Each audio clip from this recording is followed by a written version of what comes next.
नमस्कार साथियों, सफलता की उड़ान इस YouTube चैनल पर आपका हार्दिक स्वागत अभिनंदन है। मैं आर के सैनी आज आपको महाराणा कुंभा के बाद आज राणा सांगा के बारे में समझाऊंगा। महाराणा कुंभा की हत्या उसके पुत्र उदयकरण और उदा ने कर दी। उदयकरण और उदा को भगाकर पितरंत हो गया। उदयकरण उदा जिसने अपने पिता कुंभा की हत्या कर दी। मारवाड़ के अंदर पितरंता मालदेव है जिसने अपने पिता गंगा की हत्या की थी। मेवाड़ में पितरंता उदा जिसने कुंभा की हत्या की और उदा को भगाकर मेवाड़ का जो शासक बनता है वो बनता है रायमल। ये जो मेवाड़ का शासक बनता है रायमल, इस रायमल के जो पुत्र होते हैं उन पुत्रों में देखिए एक पुत्र है जिसका नाम है कुंवर पृथ्वीराज। ये कुंवर पृथ्वीराज मेवाड़ में रायमल का ज्येष्ठ पुत्र है, यानी कि मेवाड़ का राजकुमार है जिसे कुंवर लगाते हैं। इनका एक जो पुत्र है उनका नाम जगमाल है और ये जगमाल कहीं कहीं से जयमल के नाम से भी जाना जाता है, वरना इसका नाम जगमाल है। एक इनका जो पुत्र है उसका नाम संग्राम सिंह है। पुत्र है संग्राम सिंह। एक इनकी पुत्री होती है जिसका नाम होता है आनंदी बाई। तो रायमल के पुत्र कुंवर पृथ्वीराज, जगमाल और संग्राम सिंह, और इनकी जो पुत्री है उनका नाम आनंदी बाई। इस आनंदी बाई का जो विवाह हुआ था वो जगमाल देवड़ा से हुआ था, और ये जो जगमाल देवड़ा है ये सिरोही के अंदर है। जो देवड़ा होते हैं वो सिरोही के जो चौहान होते हैं उनको देवड़ा कहा जाता है। जैसे अगर अपन बात करें कि जो चौहान है वो चौहान दिल्ली और अजमेर के सिंपल चौहान कहलाते हैं। फिर अजमेर से चौहान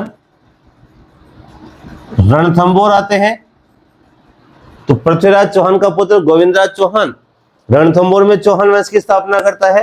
1193 में आता है और 1194 तक वो यहाँ पर स्थायी रूप से निवास करने लग जाता है। तो ये सिंपल रूप से चौहान कहलाते हैं। इस तरह से जो जालोर क्षेत्र है, इस जालोर से पहले इनकी राजधानी थी नाडोल।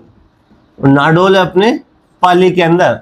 तो जालोर और नाडोल के जो चौहान है इनको सोनगरा चौहान कहते हैं। तो ये सोनगरा चौहान कहाँ के? जालोर और नाडोल के। नाडोल पाली में है जिसका प्राचीन नाम जूनाखेड़ा था। क्वेश्चन पूछा जाए कि जूनाखेड़ा अभिलेख में किसकी जानकारी मिलती है, तो चौहानों की जानकारी मिलती है। फिर अपन बात कर रहे हैं कि जो हाड़ौती के अंदर जो चौहान है, यानी कि कोटा और बूंदी क्षेत्र में जो चौहान है, मैंने बताया है से हाड़ौती बना। इस कारण हाड़ौती क्षेत्र में रहने वाले जो चौहान है उनको हाड़ा चौहान के नाम से जाना गया, और जो सिरोही के अंदर जो चौहान है इनको देवड़ा चौहान के नाम से जाना गया। तो सोनगरा चौहान जालोर और नाडोल के अंदर, हाड़ा चौहान कोटा बूंदी के अंदर, देवड़ा चौहान सिरोही के अंदर, और सिरोही के अंदर ही जगमाल देवड़ा था। सिरोही में जो चौहान वंश था उसे पराजित किया था मेवाड़ के महाराणा कुंभा ने सहसमल चौहान को, और सहसमल चौहान ही सिरोही का क्या है? संस्थापक है। तो सिरोही के सहसमल चौहान को कुंभा ने क्या किया था?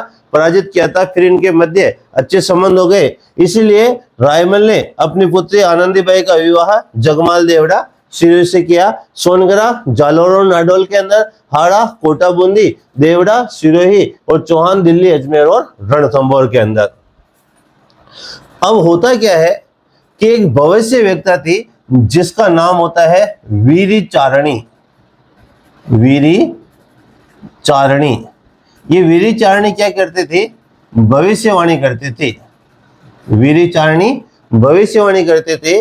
और जब इस वीरी चारणी से मिलने ये तीनों भाई गए और इनसे पूछा कि मेवाड़ का शासक कौन बनेगा, तब इस वीरी चारणी ने भविष्यवाणी की थी कि मेवाड़ का जो शासक है वो आने वाले समय के अंदर महाराणा अपने संग्राम सिंह बनेगा। तो संग्राम सिंह शासक बनेगा। इसके बाद सुनते ही ये जो कुंवर पृथ्वीराज है, इस कुंवर पृथ्वीराज ने संग्राम सिंह से लड़ाई की और इसकी एक आंख जख्मी कर दी। तो राणा सांगा की जो आंख है वो कुंवर पृथ्वीराज ने जख्मी की थी। अब संग्राम सिंह इस अराजकता की स्थिति में यहां से भगता है और अजमेर के करमचंद पंवार के यहाँ रुकता है।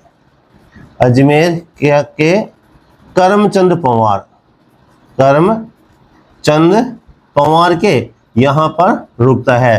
क्वेश्चन पूछा जाता है कि संग्राम सिंह अपने अज्ञातवास के दौर में, अपने अज्ञातवास के दौर में इसे पता था कि मेरी भविष्यवाणी हुई है तो मेरे भाई मुझे क्या करेंगे, मार डालेंगे। जिस तरह की घटना भी घटी थी तो कुंवर पृथ्वीराज ने संग्राम सिंह की आंख जख्मी कर दी थी।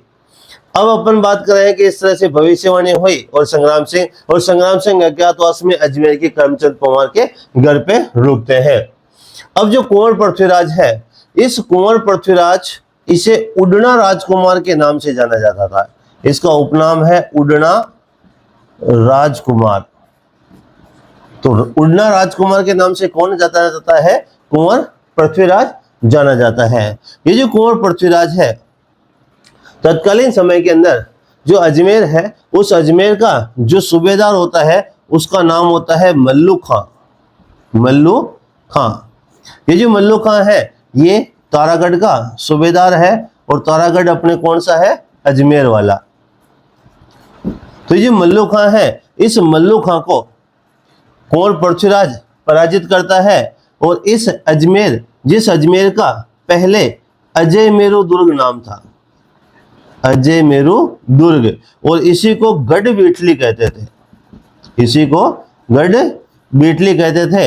यहां पर अपनी पत्नी ताराबाई के नाम पर, ताराबाई किसकी पत्नी? कुंवर पृथ्वीराज, और ताराबाई के नाम पर कुछ महल बनाता है और इसका नाम रख देता है तारागढ़। तो कुंवर पृथ्वीराज अपने मेवाड़ का राजकुमार है जिसे इतिहास में उडना राजकुमार के नाम से जाना जाता है। तत्कालीन समय में जो अजमेर, तारागढ़ अजमेर है, वो उस समय अजय मेरू दुर्ग या गढ़ बेटली कहलाता था। उसका जो सूबेदार मल्लू खां था, इस मल्लू खां को कुंवर पृथ्वीराज हराता है, अजमेर के अजय मेरू दुर्ग और गढ़ बेटली पर आधिपत्य कर लेता है और अपनी पत्नी ताराबाई के नाम पर कुछ महल बनाता है और अजमेर दुर्ग का नाम क्या रख देता है? तारागढ़ रख देता है। रात में तारे के समान दिखाई देने के कारण बूंदी का जो किला है वो तारागढ़ के नाम से जाना जाता है। इस कुंवर पृथ्वीराज की जो हत्या है वो आनंदीबाई का जो पति होता है जगमाल देवड़ा कर देता है। होता क्या है कि आनंदीबाई जो महाराणा कुंभा की पोती और रायमल की पुत्री है, ये बार बार अपना वर्चस्व स्थापित करते थे और कहते थे कि मेरा भाई ऐसा है, मेरा भाई ऐसा है, आप मुझे अगर ऐसे थोड़ा सा टॉर्चर करोगे, मुझे परेशान करोगे तो मैं मेरे भाई को बुला लूंगी, मैं मेरे भाई को बुला लूंगी, ऐसा करवा दूंगी, ऐसा करवा दूंगी। तब एक दिन जगमाल देवड़ा कहता है कि बुला ले तेरे भाई को। तब आनंदीबाई कुंवर पृथ्वीराज को बुलाती है, आराम से वो स्नेह से, जीजा साला आराम से स्नेह से मिलते हैं।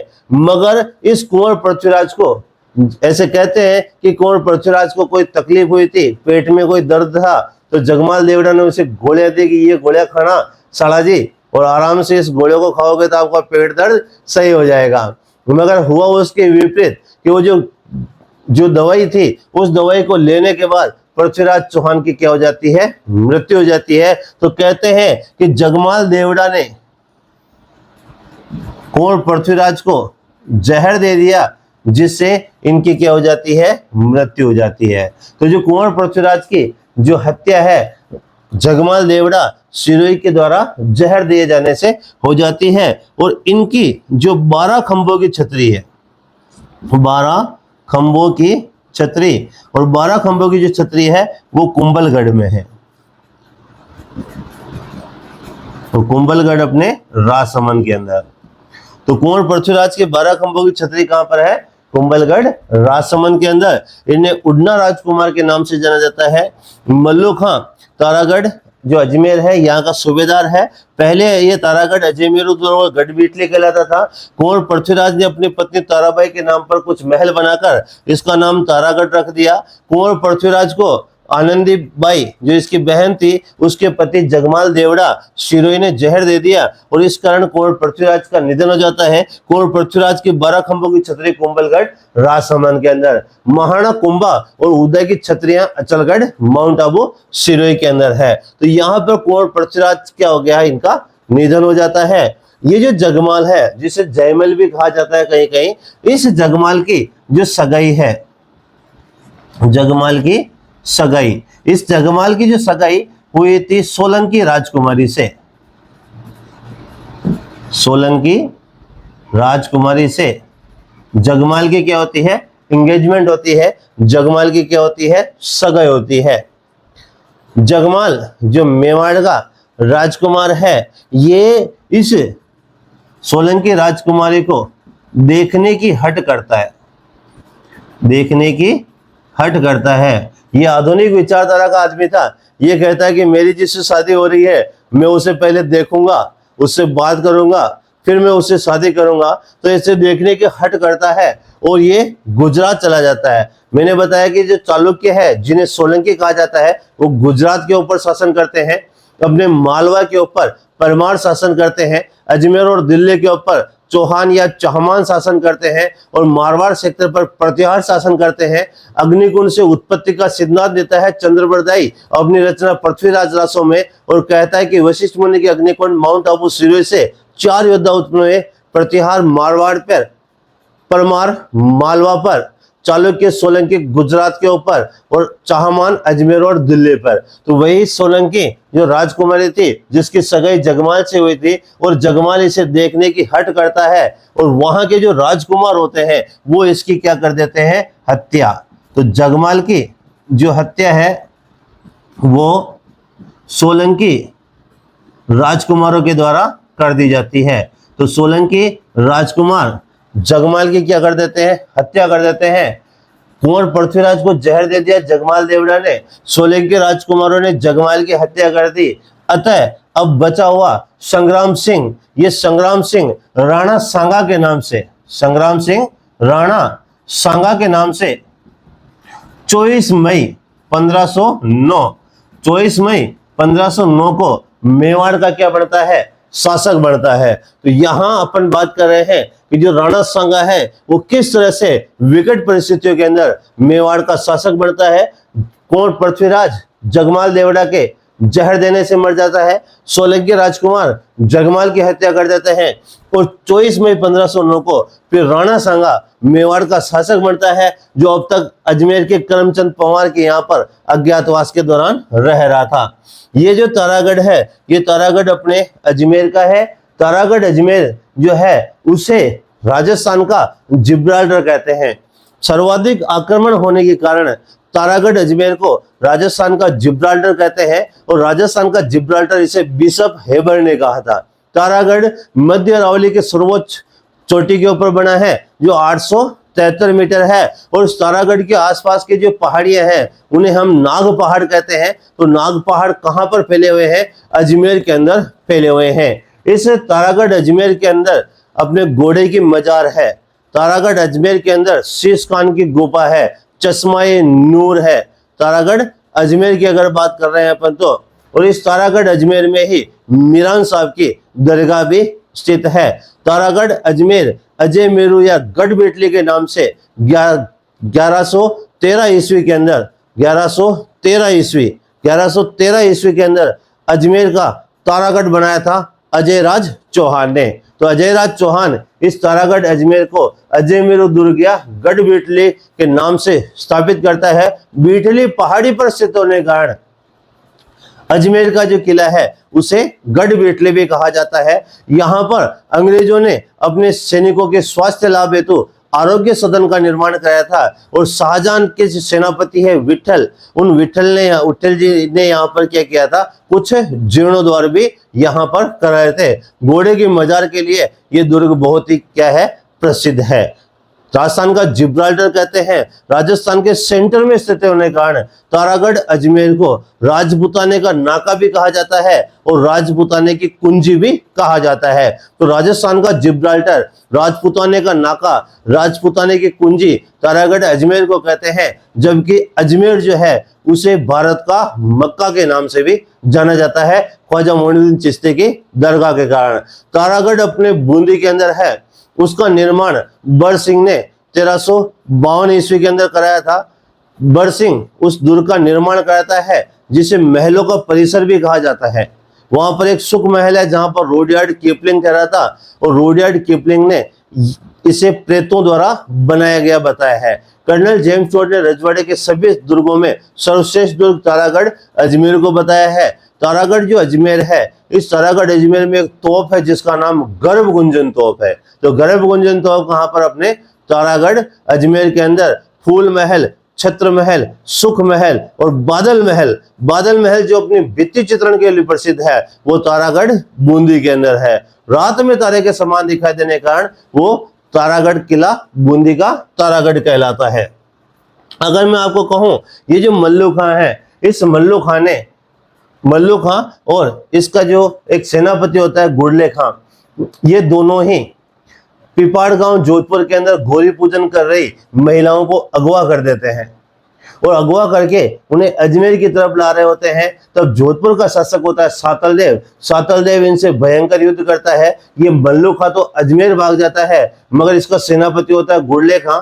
उस गुड़ले खां की हत्या करके सातलदेव उस गुड़ले खां का शीश काटकर जोधपुर की गलियों में घुमाता है। उसकी स्मृति में जोधपुर के अंदर चैत्र कृष्ण अष्टमी को गुड़ला नृत्य का आयोजन होता है। छिद्रित मटका होता है, उसमें दीपक जलाकर यह नृत्य किया जाता है। तो छिद्रित मटके में जो नृत्य किया जाता है गुड़ला नृत्य, चैत्रकृष्ण अष्टमी को जोधपुर के अंदर, चैत्रकृष्ण अष्टमी को शीतला अष्टमी होती है। चैत्रकृष्ण अष्टमी को धुले उदयपुर के अंदर मेला पड़ता है ऋषभ देव जी का, और चैत्रकृष्ण अष्टमी को ही अपने गुड़ला नृत्य का आयोजन होता है मारवाड़ क्षेत्र में। तो कुंवर पृथ्वीराज की हत्या होती है, जगमाल की हत्या हो जाती है और संग्राम सिंह अब मेवाड़ का क्या बनता है, शासक बनता है। सोनगरा चौहान जालौर और नाडोल के अंदर, हाड़ा चौहान कोटा और बूंदी के अंदर, देवड़ा चौहान सिरोही के अंदर, और चौहान कहां पर, तो दिल्ली अजमेर, और फिर ये कहां आ जाएंगे, रणथंभौर सवाई माधोपुर आ जाएंगे। तो अब अपन सीधा शासक जो है उस राणा सांगा की बात कर रहे हैं, और ये मैंने इसलिए बताया है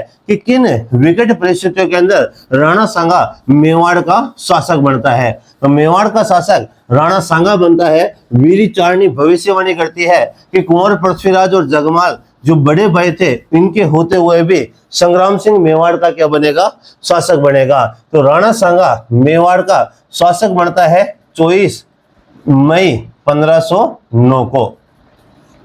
अब जो राणा सांगा है, इस राणा सांगा को हिंदूपत कहा जाता है। तो राणा सांगा के अगर उपनाम की बात करें तो राणा सांगा को हिंदूपत या हिंदूपति कहा जाता है। तो हिंदूपत या हिंदूपति राणा सांगा को कहा जाता है, क्योंकि राणा सांगा राजपूताने के अंदर एकमात्र ऐसा शासक था जिसके नेतृत्व में सभी राजपूत शक्तियां क्या हुई थी, एकत्रित हुई थी, और जो बाह्य आक्रमणकारी थे उनसे लोहा इन्होंने लिया था।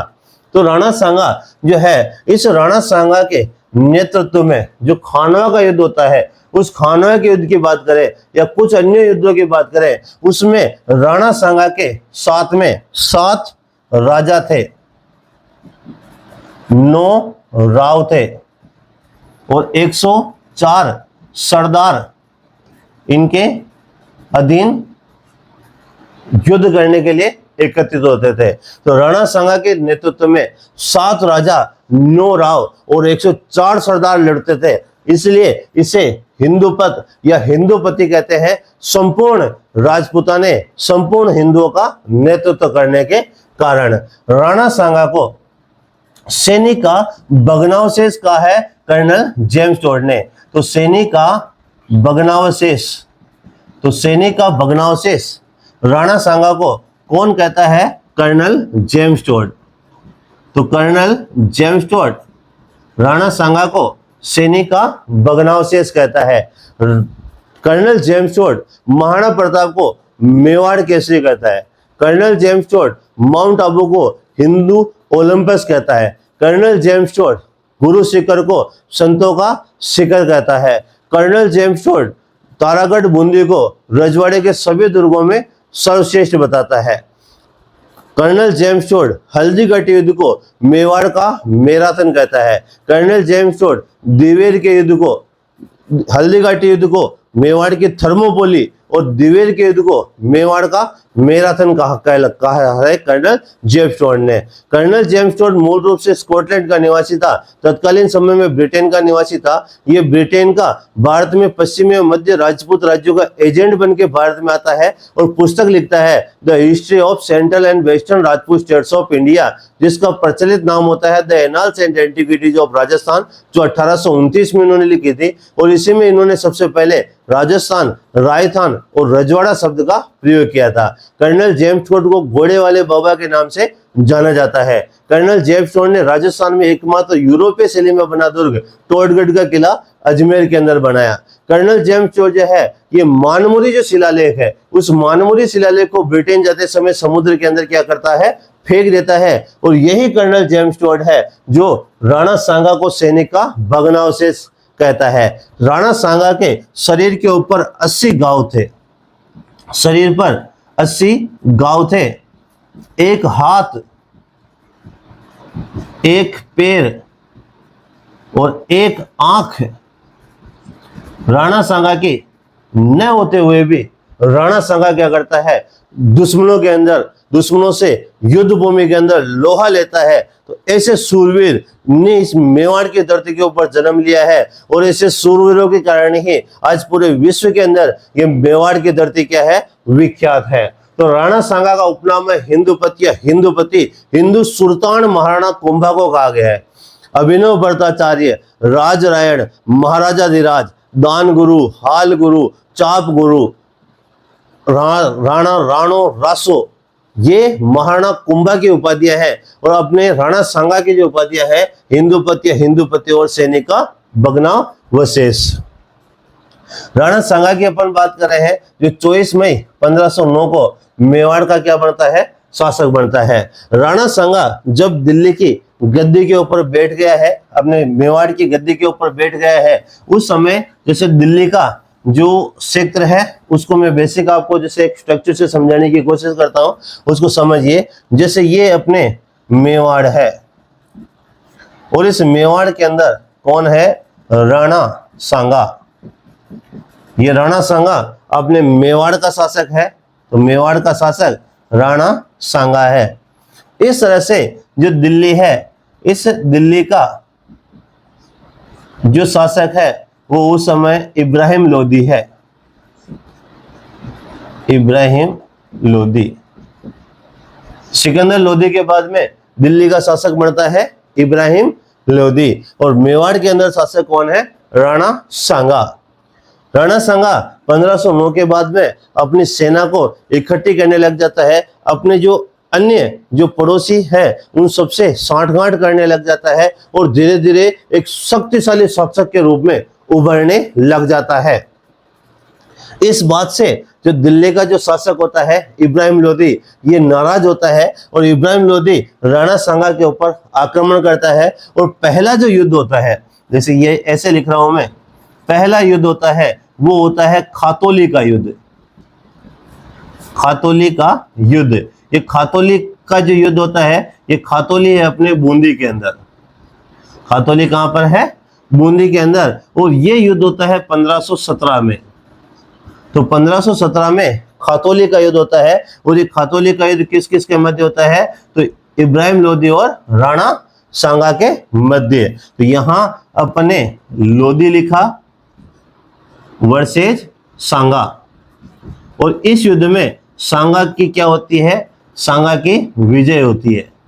तो राणा सांगा इस युद्ध में क्या कर लेता है? जीत जाता है।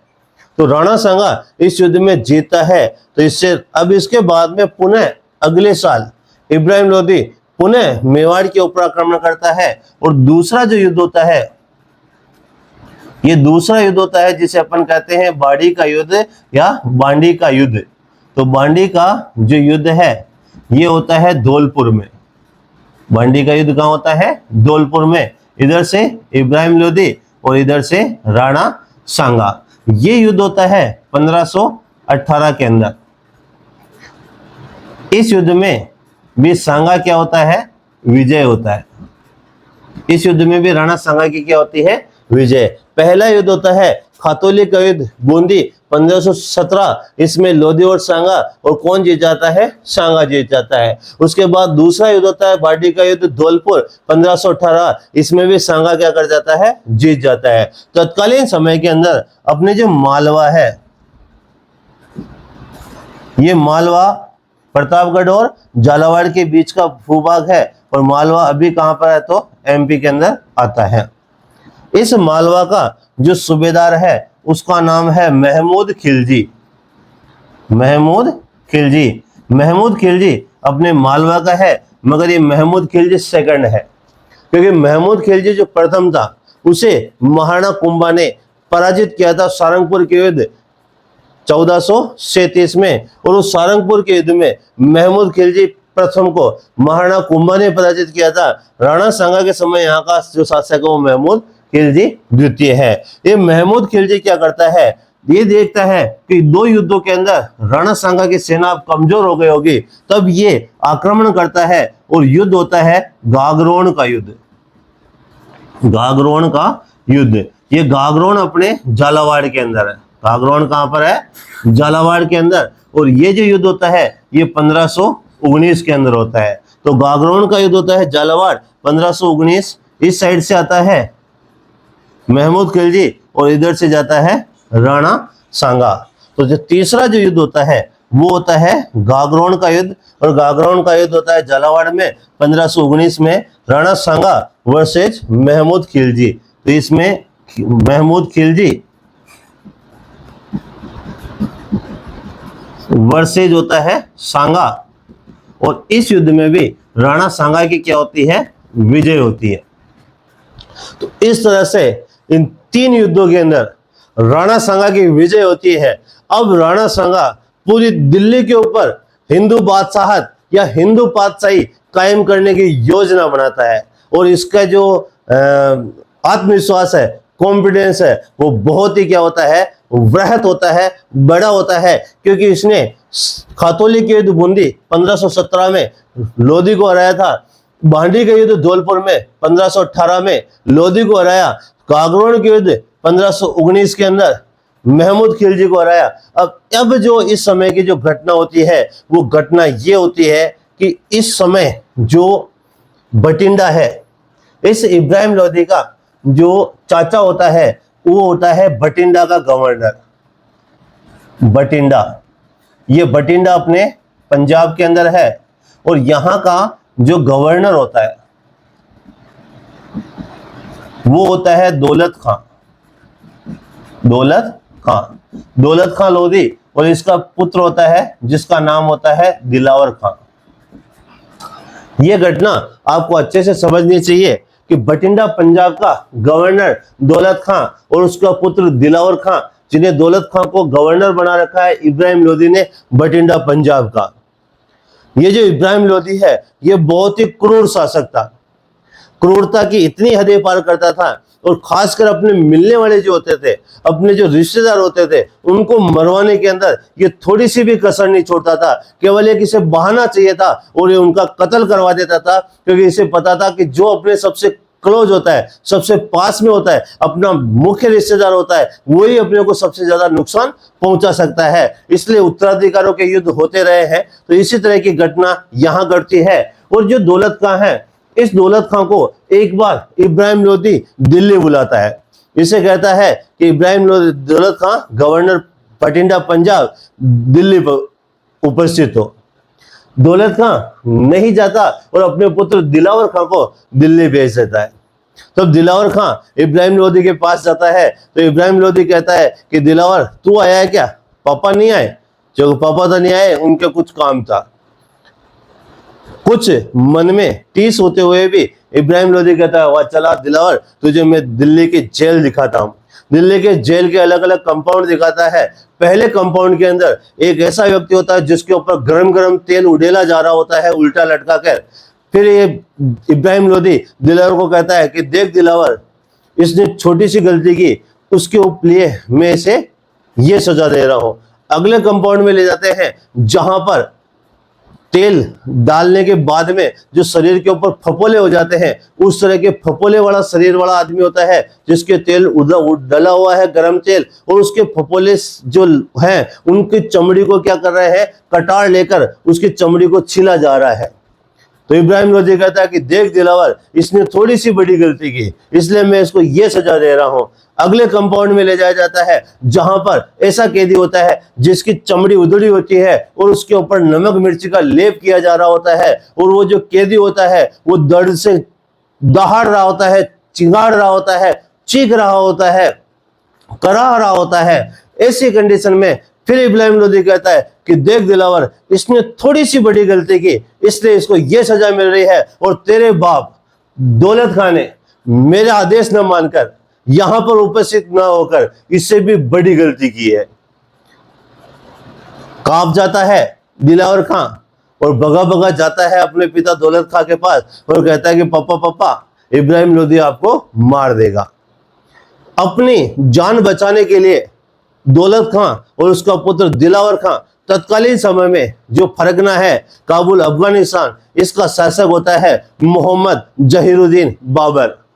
तो फरगना, ये जैसे फरगना है एक छोटा सा फरगना, काबुल अफगान, यहां का जो शासक होता है वो होता है मोहम्मद जहीरुद्दीन बाबर। तो जो फरगना या काबुल अफगानिस्तान का जो शासक है वो है बाबर। बाबर तैमूरलंग के वंशज उमर शेख मिर्जा का पुत्र था और इनकी मां चंगेज खां के वंश की थी। तो जो बाबर है खुद तैमूरलंग के वंशज उमर शेख मिर्जा का पुत्र था और इनकी जो मां है वो चंगेज खां के वंश की थी। तो चंगेज खां और तैमूरलंग का जो मिश्रण है वो बाबर, इस बाबर को भारत पर आक्रमण का न्योता देता है दौलत खां और दिलावर खां। तो बाबर को भारत पर आक्रमण के लिए दौलत खां आमंत्रित करता है और दौलत खां बाबर को कहता है कि देख बाबर, वर्तमान में जो भारत है वो दो महाशक्तियों में बटा हुआ है, एक दिल्ली के अंदर इब्राहिम लोदी और एक मेवाड़ के अंदर राणा सांगा, और इन दोनों के मध्य दो युद्ध हो चुके हैं, अतः ये कभी एक नहीं होंगे, और ये सबसे सुनहरा मौका है कि आप भारत के ऊपर आक्रमण करो, इन भारत को क्या कर लो, जीत लो। मगर बाबरनामा में, जो बाबरनामा तुर्की भाषा में बाबर ने लिखा है, उस बाबरनामा में बाबर ने लिखा है कि मुझे भारत पर आक्रमण के लिए राणा सांगा ने निमंत्रित किया था। तो हो सकता है कि राणा सांगा इब्राहिम लोदी को हरवाने के लिए बाबर को बुलाया हो। कुल मिला के अब बाबर क्या करता है, भारत के ऊपर आक्रमण होता है और अपने एक स्थान है जिसे कहते हैं पानीपत। तो पानीपत है अपने हरियाणा के अंदर, हरियाणा का जिला है पानीपत। इस पानीपत का जो युद्ध होता है, और पानीपत का युद्ध होता है 1526 में। तो पानीपत का युद्ध कब होता है, 1526 में। तो पहला युद्ध, दूसरा, तीसरा युद्ध, और फिर अगर चौथे युद्ध की बात करें तो पानीपत का युद्ध होता है 1526 में। दिल्ली का कौन है, इब्राहिम लोदी, और इधर से कौन जाएगा, बाबर। इस युद्ध में बाबर जो है, उस बाबर की जीत होती है। बाबर इस युद्ध में क्या करता है, जीता, और इब्राहिम लोदी को युद्ध भूमि में ही मार दिया गया। इतिहास में केवल एकमात्र दिल्ली का सुल्तान जो युद्ध भूमि में मारा गया, इब्राहिम लोदी। और इब्राहिम लोदी किस में मरा था, तो पानीपत के प्रथम युद्ध में। तो ये पानीपत का प्रथम युद्ध कहलाता है, पानीपत का प्रथम युद्ध कहलाता है। पानीपत के अंदर 3 युद्ध होते हैं। 1576 के अंदर अकबर 1556 के अंदर अकबर और हेमू के मध्य होता है, और 1761 के अंदर अहमद शाह अब्दाली और मराठों के मध्य होता है। तो ये पानीपत का प्रथम युद्ध होता है 1526 में, और बाबर किसको पराजित कर देता है? इब्राहिम लोदी को पराजित करता है। अब दिल्ली के अंदर जो शासक हो गया है वो बाबर हो गया है, और मेवाड़ के अंदर शासक है वो राणा सांगा है। अब यहां से डिसीजन होता है कि राणा सांगा और बाबर के मध्य एक भयंकर जो युद्ध होगा अपने होना ही होना है। तो इस तरह की घटना घटती है। तो पहला अगर युद्ध अपने को ध्यान रखना है तो खातौली का युद्ध होता है, बूंदी के अंदर होता है 1570 में। लोधी और सांगा विजय होता है। दूसरा युद्ध होता है बाडी का युद्ध धौलपुर के अंदर 1518, सांगा इसके अंदर विजय होता है। गागरोन का युद्ध होता है झालावाड़ में 1519, महमूद खिलजी और सांगा के मध्य होता है। इस युद्ध में भी सांगा विजय होता है और महमूद खिलजी को हरा देता है। अब इन विजयों से उत्साहित राणा सांगा दिल्ली पर शासन करने की योजना बनाता है, मगर दौलत खां और दिलावर खां भटींडा पंजाब के जो गवर्नर होते हैं और इब्राहिम लोदी का चाचा होता है, वो काबुल अफगानिस्तान फरकने के शासक बाबर को भारत पर आक्रमण का या भारत पर अभियान चलाने का न्योता देता है। और पानीपत का प्रथम युद्ध होता है 1526 में। इसमें बाबर इब्राहिम लोदी को क्या कर देता है? पराजित कर देता है। इसके बाद में राणा सांगा और बाबर के मध्य एक छोटी जो लड़ाई होती है कि बाबर बयाना के ऊपर आधिपत्य कर लेता है। तो बयाना के ऊपर आधिपत्य कर लेता है। ये जो बयाना का युद्ध होता है ये होता है 16 फरवरी 1527 को। किसके मध्य? राणा सांगा और बाबर के मध्य। इस युद्ध में सांगा की विजय होती है। इस युद्ध में सांगा की क्या होती है? विजय होती है। और जो राणा सांगा है इस बाबर की सेना को यहां से खदेड़ देता है। इस बयाना सेक्टर का हसन खां मेवाती उस समय इस सेक्टर के ऊपर शासन करता था, तो वो राणा सांगा का वो क्या करता है? साथ देता है। अब एक माह के अंदर ही ये बाबर एक शक्तिशाली सेना लेकर राणा सांगा के ऊपर पुनः आक्रमण करता है और उसे अपन खानवा के युद्ध के नाम से जानते हैं। तो उसके बाद में बाबर पुनः आक्रमण करता है और खानवा का युद्ध होता है। ये जो खानवा का युद्ध होता है ये भरतपुर के अंदर होता है। बयाना भी भरतपुर और खानवा भी भरतपुर 1527 के अंदर। और जो समय होता है 17 मार्च। तो 17 मार्च 1527 में खानवा का युद्ध होता है। इस खानवा के युद्ध भी किस किस के मध्य होगा? तो राणा सांगा और बाबर के मध्य होगा। इस युद्ध में सांगा की हार होती है और बाबर की क्या होती है? विजय होती है। और बाबर की विजय होने के बाद ये बाबर भारत के अंदर मुगल राजवंश की नींव डालता है। मुगल राजवंश की नींव डालता है। अपने दिल्ली के अंदर जो वंश चलते हैं उसमें पृथ्वीराज चौहान के बाद मोहम्मद गोरी का दामाद कुतुबुद्दीन ऐबक, मोहम्मद गोरी का जो दामाद होता है वो मोहम्मद गोरी का दामाद जो गुलाम वंश की स्थापना कर देता है।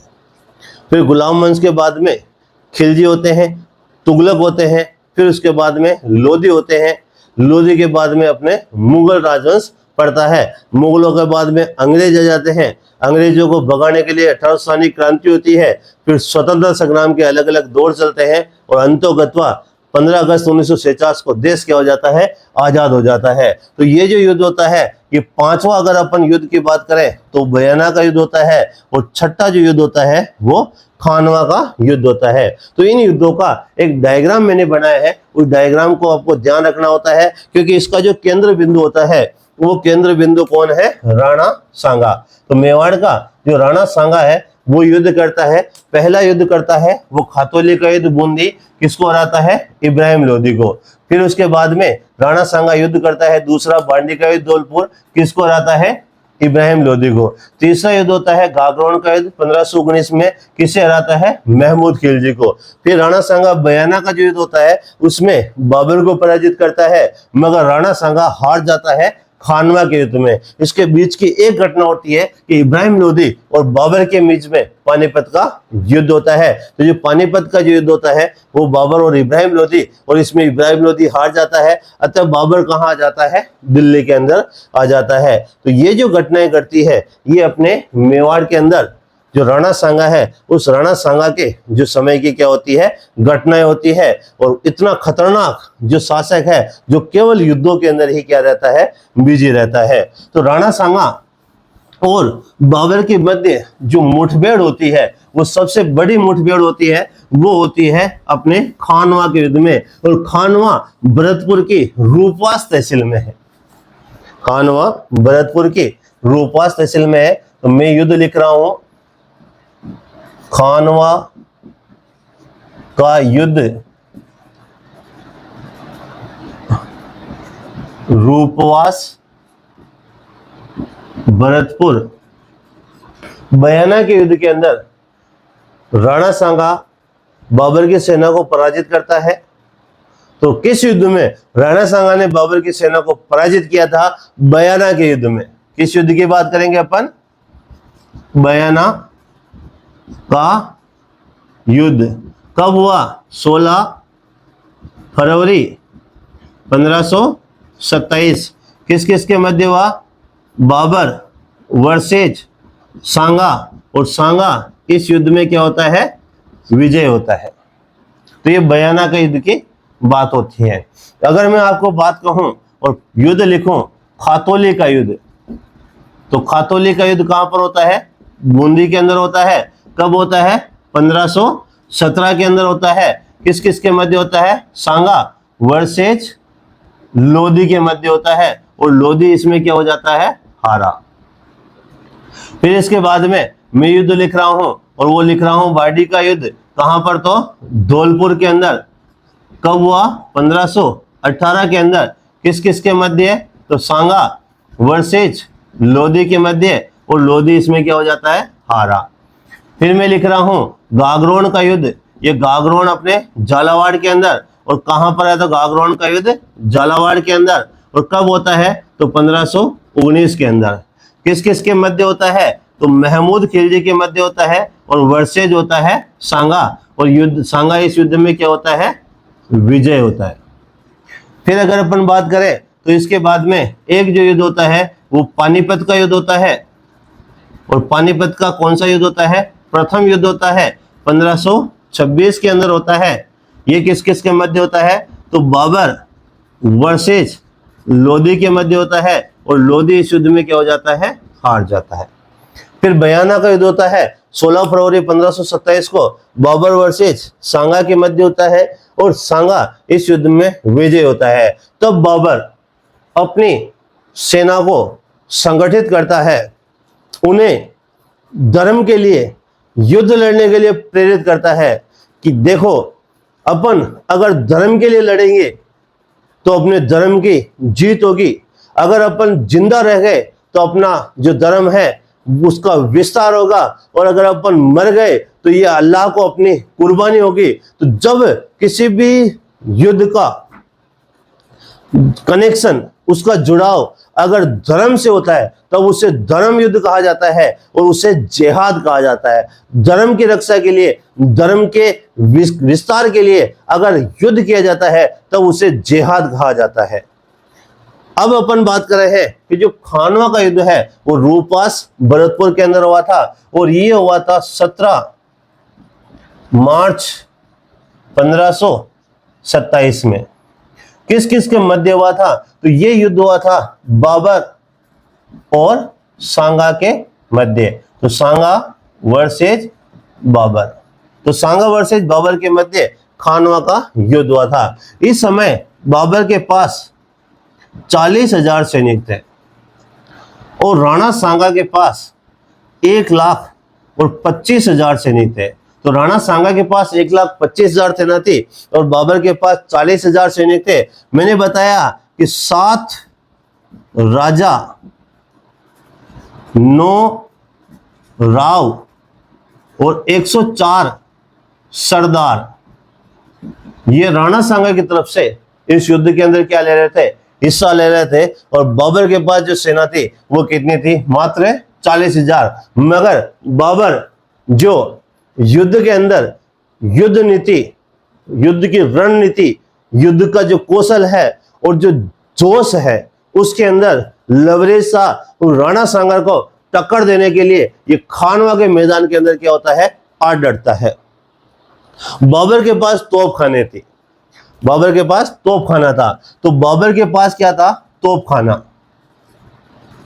बाबर के पास तोप खाना था, तो इसने अपनी रणनीति बनाई और बैलगाड़ियों के बीच में इसने तोपों को क्या किया, सेट किया। बाबर की एक युद्ध नीति थी जिसे तुलुगुमा युद्ध पद्धति कहते हैं।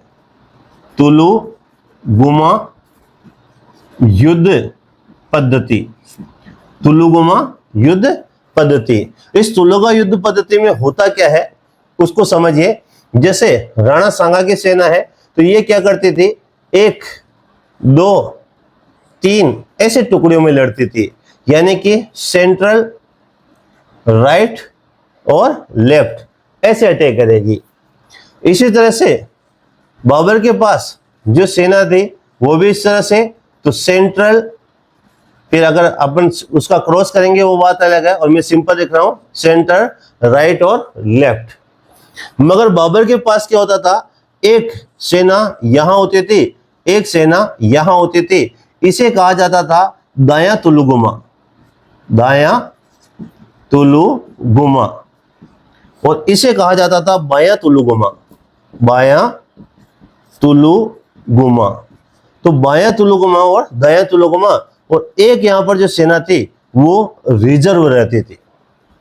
तो जब युद्ध होता था, ये जैसे युद्ध भूमि है, तो जब युद्ध होता था तो central, central, right, right, left, left, ये आपस में क्या करते थे, भिड़ते थे। युद्ध चल रहा है, युद्ध चल रहा है, युद्ध चल रहा है। अब इस दौरान ये जो बायां तुलुगुमा है ये इस तरह से पीछे से जाके अटैक करता था, और दायां तुलुगुमा है वो इस तरह से पीछे से जाके अटैक करता था। फिर जब युद्ध बहुत देर तक चल जाता था तब ये जो रिजर्व सेना है, ये रिजर्व सेना जाकर क्या करती थी, हार थके हुए सैनिकों के ऊपर आक्रमण करती, और जो फ्रेश सैनिक है वो एकदम से क्या करते थे, उन सैनिकों को काट डालते थे। तो इस युद्ध पद्धति को कहा जाता है तुलुगुमा युद्ध पद्धति। आपस में सेंटर, राइट और लेफ्ट के सैनिक भिड़ेंगे, फिर बायां तुलुगुमा जाके पीछे से आक्रमण करेगा, दायां तुलुगुमा पीछे से आक्रमण करेगा, फिर रिजर्व सेना जाएगी और उन दुश्मन सेना को क्या कर देगी, नेस्तो नाबूद कर देगी। इस तरह से तुलुगुमा क्या थी, युद्ध पद्धति। तो बाबर की कौन सी युद्ध पद्धति थी, तुलुगुमा युद्ध पद्धति थी।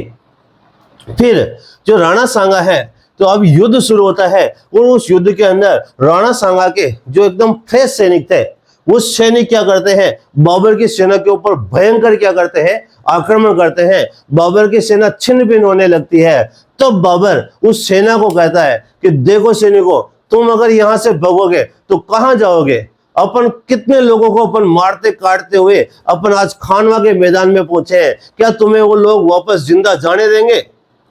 अगर वो तुम्हें नहीं जाने देंगे जिंदा, तो अब अपन क्या करते हैं, अपन यहीं रहते हैं और भयंकर युद्ध करते हैं। और ये युद्ध अब अपने धन के लिए, लूट का धन हासिल करने के लिए नहीं लड़ते हैं, बाबर के लिए अब ये युद्ध नहीं लड़ते हैं, ये युद्ध लड़ते हैं अल्लाह के लिए। अल्लाह के, अगर अपन इस युद्ध में शहीद होते हैं तो ये अल्लाह को अपनी कुर्बानी होगी, और अगर अपन इस युद्ध को जीत जाते हैं तो अपने जो धर्म है, अपना जो मजहब है, उसका क्या होगा, विस्तार होगा। तब जब व्यक्तियों के अंदर धर्म की भावना अगर जगा दी जाती है तो उसमें जो उन्माद है, जो उसका जो जोश है वो और क्या हो जाता है, बढ़ जाता है। ऐसे ही बाबर की सेना के अंदर क्या हुआ, जोश हुआ और भयंकर युद्ध चलने लगा। इसी समय एक खनखनाता हुआ जो तीर है वो राणा सांगा की आंख में लगता है, और राणा सांगा क्या हो जाता है, मूर्छित हो जाता है। अब राणा सांगा के मूर्छित हो जाने पर राणा सांगा को यहां से ले जाया जाता है युद्ध भूमि से। तो राणा सांगा इस युद्ध के अंदर क्या हो जाता है, मूर्छित हो जाता है। तो जो मूर्छित अवस्था के अंदर राणा सांगा युद्ध के अंदर क्या हो जाता है, मूर्छित हो जाता है। अब राणा सांगा को यहां से बाहर ले जाया जा रहा है। तब सादड़ी, इस सादड़ी का जाला अज्जा, सादड़ी का जाला अज्जा राणा सांगा का छत्र धारण करता है। युद्ध भूमि से अगर मेन राजा बाहर निकल जाता है तो सेना के अंदर हड़कंप मच जाता है और युद्ध हार जाते हैं। इसलिए राणा सांगा को मूर्छित अवस्था में यहां से बसवा ले जाया गया। ये बसवा है अपने दौसा के अंदर, यहां ले जाया गया जहां राणा सांगा का स्मारक बना हुआ है। तो राणा सांगा का स्मारक कहां है? बसवा दौसा। अब राणा सांगा का जो छत्र है वो सादड़ी के जाला अज्जा ने धारण किया था। सेम कंडीशन हल्दीघाटी युद्ध से जब महाराणा प्रताप चेतक के घायल होने पर बाहर जाते हैं तब बीदा का जो जाला मान है वो महाराणा प्रताप का क्या करता है? छत्र धारण करता है। हल्दीघाटी युद्ध के अंदर महाराणा प्रताप की ओर से लड़ने वाला हरावल सेना का जो अग्रभाग होता है जिसमें मजबूत लड़ाके रहते हैं उसका जो नेतृत्व है वो हकीम का सूरी ने किया था। और राणा सांगा की जो सेना है इसका जो हरावल है उसका नेतृत्व हसन खां मेवाती ने किया था।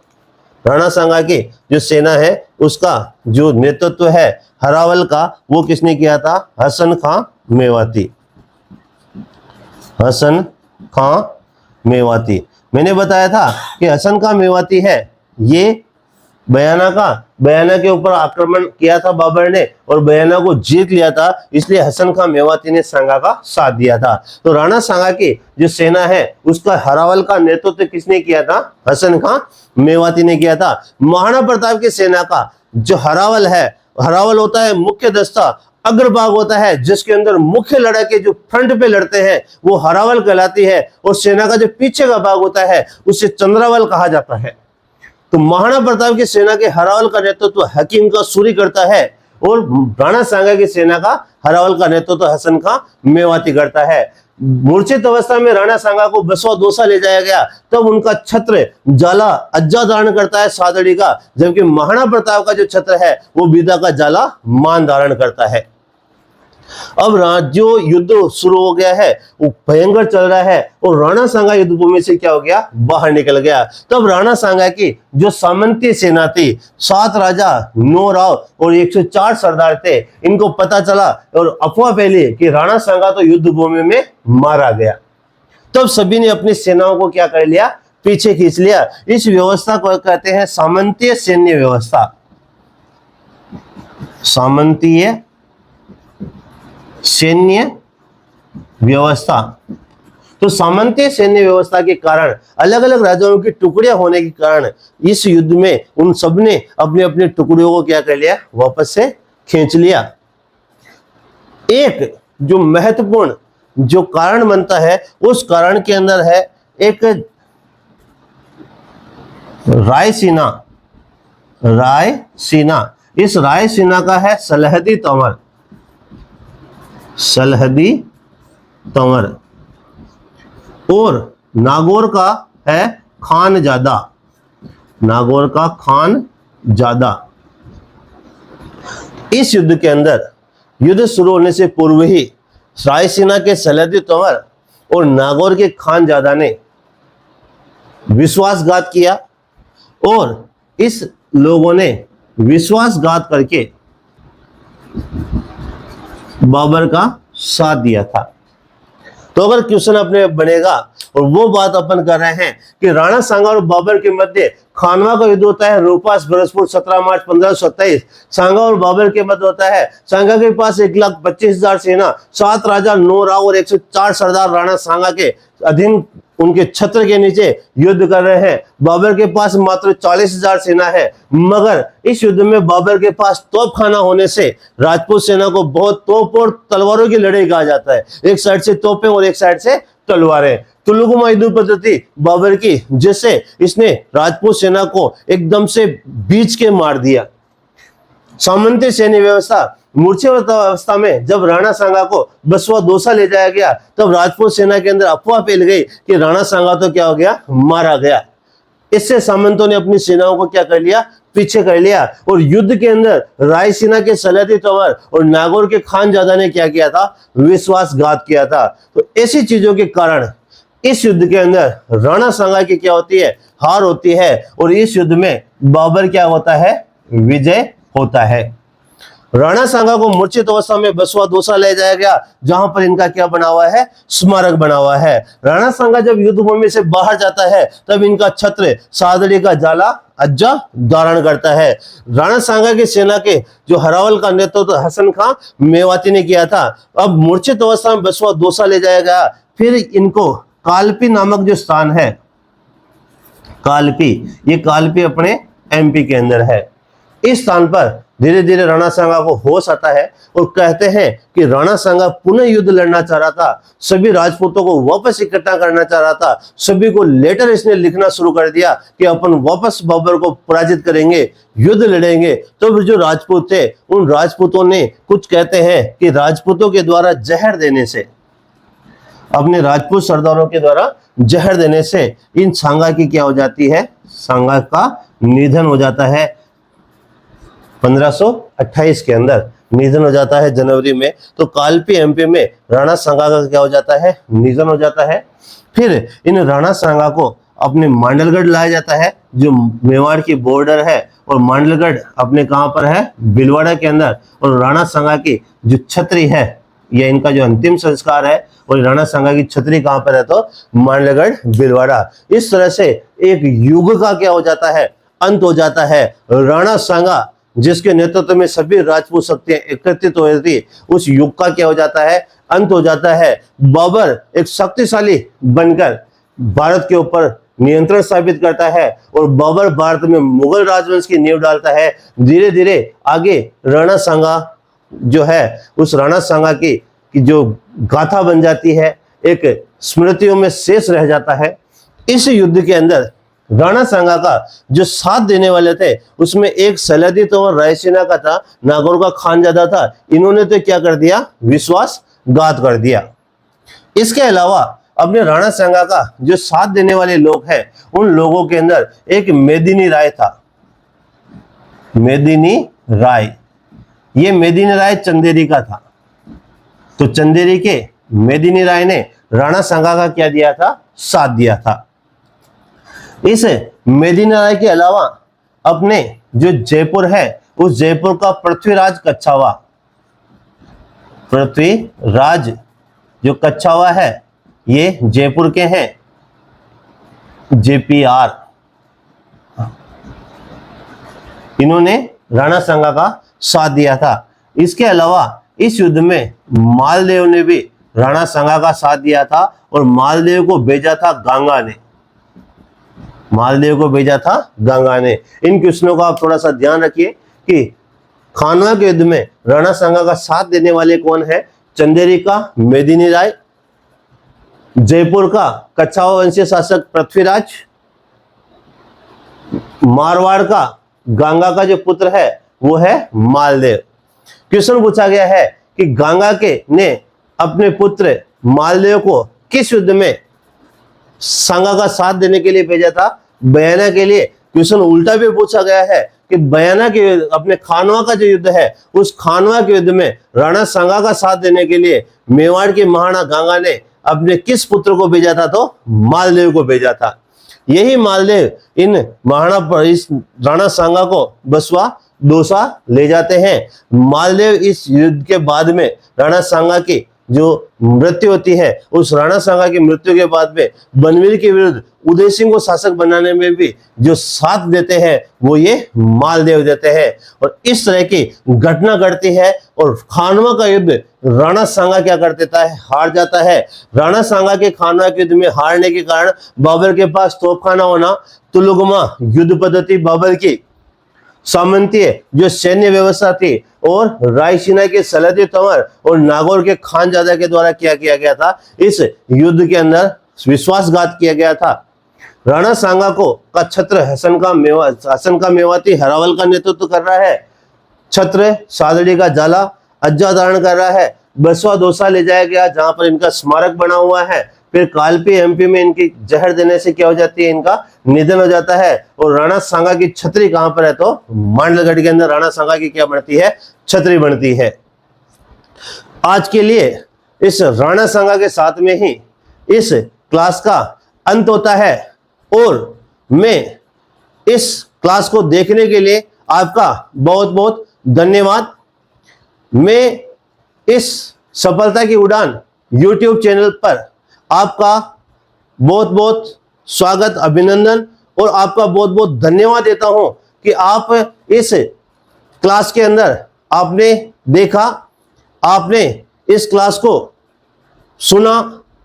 मैं विश्वास दिलाता हूं कि लगातार आप इस सफलता की उड़ान चैनल के साथ बने रहिए।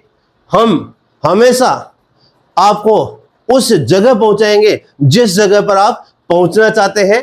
बहुत बहुत धन्यवाद। इस चैनल को सब्सक्राइब कीजिए, लाइक कीजिए और अपने उन सभी दोस्तों को शेयर कीजिए जिनको इस दौर, कंपटीशन के एक दौर में जो लिंकिंग मेथड है, लिंकिंग मेथड का मतलब होता है आपको पूरे जीके को क्या करना है, आपस में लिंक करना है, जिससे आप इस जीके को याद रख पाएंगे। ये मेरी विशेषता है। आरके सैनी, मेमोरी स्पेशलिस्ट, सफलता की उड़ान इस चैनल पर मैं आपको उस जगह ले जाऊंगा जिस जगह आप हमेशा पहुंचना चाह रहे हैं, जिस जगह आपका परिवार आपको देखना चाहता है। एक ज्वाइनिंग लेटर सरकार की तरफ से कि फला नौकरी, इस नौकरी के अंदर आपका चयन होता है, उस दिन के इंतजार में मैं आपका साथी आरके सैनी। बहुत बहुत धन्यवाद।